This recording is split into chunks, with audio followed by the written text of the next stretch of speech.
श्री शिवाय नमस्तुभ्यम हर हर महादेव। देखिए दोस्तों, आप सभी को पता है कि 29 सितंबर से 14 अक्टूबर तक श्राद्ध पक्ष के बहुत ही पवित्र दिन चल रहे हैं और यह जो 16 दिन होते हैं आपके पितरों को समर्पित होते हैं। देखिए, यदि आपके घर में पितृ दोष हैं, काल सर्प दोष हैं या फिर वास्तु दोष हैं, तो इन सभी दोषों को दूर करने के लिए सबसे सरल और रामबाण उपाय सिद्ध होने वाला है। बहुत ही आसान सा उपाय है। मात्र आपको 16 काले तिल के दाने लेना है, आपके सारे दोषों की समाप्ति हो जाएगी। देखिए, कई लोगों को पितृ दोष के बारे में जानकारी नहीं है, तो पूज्य गुरुजी ने अपनी कथाओं में बताया है कि यदि रात में सोते समय अचानक से आपकी नींद खुल जाती है या फिर आपके घर में कोई भी ऐसा बच्चा है जो रात में अचानक से उठ खड़ा होता है, उसे बहुत अधिक भूख लगती है और वह भूखा ही सो जाता है और प्यास लगती है, तो समझ जाना कि आपके घर में पितृ दोष है। अगर आपकी जो बीमारियां हैं घर से समाप्त ही नहीं हो रही है, तो समझ जाना कि आपके घर में पितृ दोष है। साथ ही साथ यदि आपकी आमदनी 100 रुपये है, खर्चा 200 रुपये का हो रहा है, तब भी समझ जाना कि आपके घर में पितृ दोष है। या फिर यदि आपके किसी भी कार्य में अड़चनें उत्पन्न हो रही हैं, घर में किसी भी व्यक्ति की तरक्की नहीं हो पा रही है, तो समझ जाना कि आपके घर में पितृ दोष है। अगर आपके घर में इन समस्याओं में से किसी भी प्रकार की अगर समस्या है, तो समझ जाना कि आपके घर में पितृ दोष है। श्राद्ध पक्ष के दौरान सबसे अद्भुत और चमत्कारी उपाय है। मात्र 16 काले तिल के दानों से आपको यह उपाय जरूर करना है। पूज्य गुरुजी की कथा को सुन करके और समझ करके ही आपको समझाने का पूरा प्रयास करूंगा, लेकिन उससे पहले आप सभी से निवेदन है कि चैनल को सब्सक्राइब करके कमेंट में ओम पितृ देवताय नमः जरूर लिखें। इस पूरे वीडियो में हम 3 महा उपायों के बारे में बात करेंगे, जो कि आपकी अलग अलग मनोकामनाओं की पूर्ति के लिए होंगे। आपके घर में जितने भी दोष हैं वह सभी दूर होंगे। चलिए दोस्तों, जान लेते हैं सबसे पहले उपाय के बारे में। श्राद्ध पक्ष के 16 दिनों के दौरान आप ये उपाय किसी भी दिन कर सकते हैं। देखिए, इस उपाय के लिए मात्र आपको एक तांबे के पात्र के अंदर शुद्ध जल लेना है। लोटा आपको विशेषकर ध्यान रखना है कि तांबे का ही लेना है। इसी के साथ में आपको एक चुटकी काले तिल के दाने ले लेना है। पूज्य गुरुजी ने कहा है कि 16 दिन के ये जो श्राद्ध पक्ष हैं और ये जो 16 दिन हैं विशेषकर आपके पितरों को समर्पित होते हैं। तो आपको यहाँ एक बात ध्यान रखनी है कि आपको 16 दिनों का यदि फल एक ही उपाय के अंदर प्राप्त करना है, तो आपको 16 काले तिल के दाने गिन करके लेना है।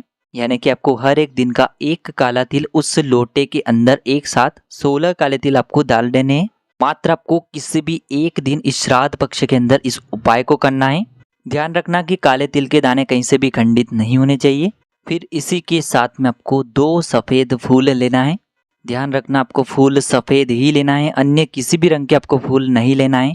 सफ़ेद फूल इसीलिए लेना है क्योंकि पितरों को सफ़ेद फूल ही प्रसन्न करते हैं। अब यह सफ़ेद फूल भी आपको इसी लोटे के अंदर डाल देना है। अब दोस्तों, इस लोटे को लेकर के आपको पहुंच जाना है। या तो आपके घर के आसपास पीपल का वृक्ष है तो वहां पर पहुंच जाना है, नहीं है तो आपको वट वृक्ष के वहां पर पहुंच जाना है।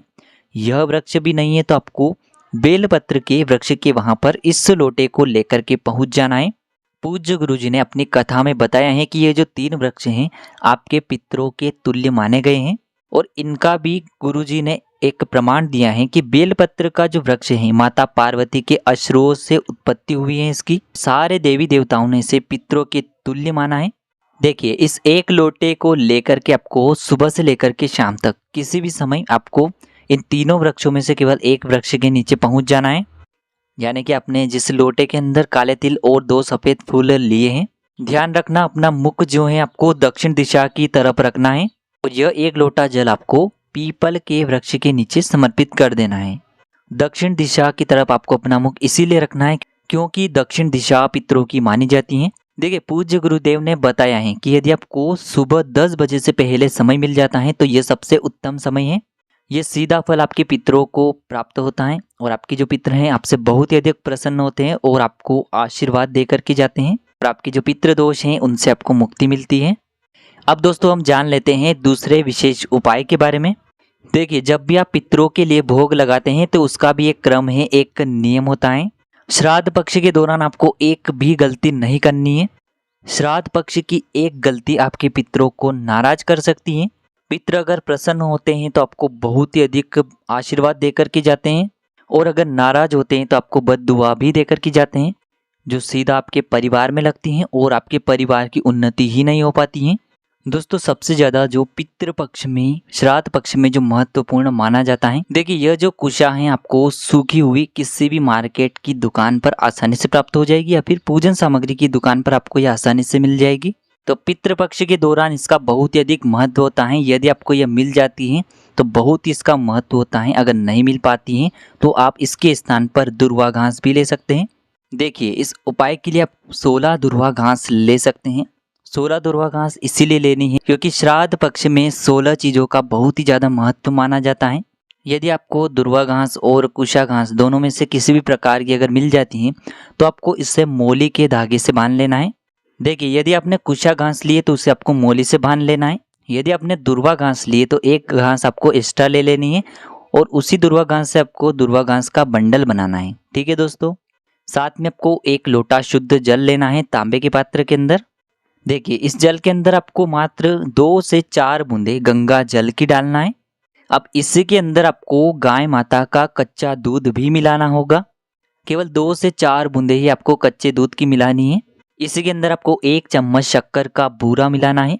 इसी लोटे के अंदर आपको 1 चुटकी काले तिल भी मिलाना होगा और साथ में आपको 1 चुटकी जौ भी मिलानी है। जौ जो होती है आपके सीधे पितरों को समर्पित होती हैं। अब इस लोटे को साथ में आपने जो कुशा घास ली या फिर दुर्वा घास ली है उसे लेकर के आपको पीपल के वृक्ष के वहाँ पर सुबह सुबह पहुँचना है। ध्यान रखना इस उपाय को जब भी आप करेंगे तो घर के किसी भी सदस्य को खाना नहीं खाना है। इस बात का आपको विशेष ध्यान रखना है।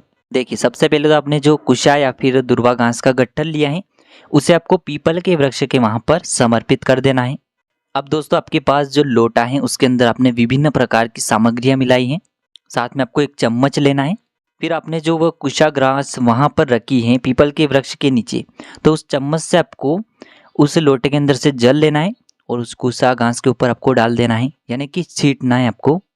देखिए आपको यह जल कुल 108 बार उस कुशा घास के ऊपर छींटना है। प्रत्येक बार आपको ओम पितृ देवताय नमः इस मंत्र का जाप करना है। अंत में जो जल अगर बचेगा भी उस पात्र के अंदर तो उसे आपको 108 बार समर्पित करने के बाद पूरा उसी कुशा घास के ऊपर आपको समर्पित कर देना है।